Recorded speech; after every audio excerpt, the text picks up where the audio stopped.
Naga Chaitanya divorce 100% KTR చేయబట్టే అయింది.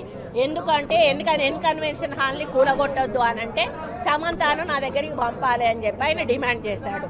సమంత గారిని వెళ్ళమని చెప్పి నాగార్జున వాళ్ళు ఫోర్స్ చేశారు.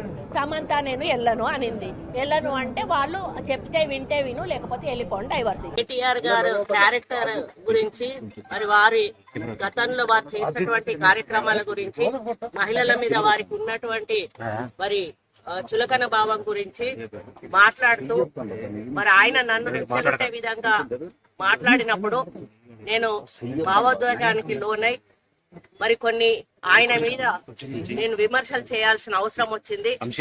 ఆ సందర్భంలో నాకు ఇంకెవరి మీద కూడా వ్యక్తిగత ద్వేషం గాని మరి వ్యక్తిగత కోపం గాని లేదు. అనుకోని ఆ సందర్భంలో ఒక కుటుంబం మాట నేను తీయడం ఏదైతే ఉందో అది అనుకోకుండా నా నోటి నుంచి జరగడం జరిగింది. ఆ తర్వాత వారి ట్వీట్ చూసిన తర్వాత నేను కూడా చాలా బాధపడ్డాను.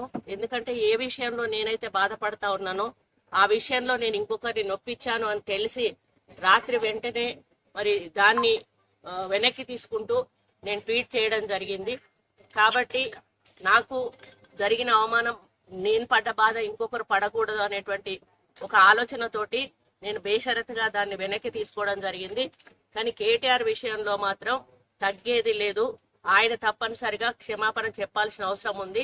ఆయన చేసేదంతా చేసి ఈ రోజు నన్ను క్షమాపణ చెప్పాలి అని డిమాండ్ చేయడం ఏదైతే ఉందో మరి దొంగ అని తనే దొంగ అని అర్చినట్టుగా ఉంది. ఆ విషయంలో మాత్రం ఎట్టి పరిస్థితుల్లో కూడా వెనక్కి తగ్గేది లేదు.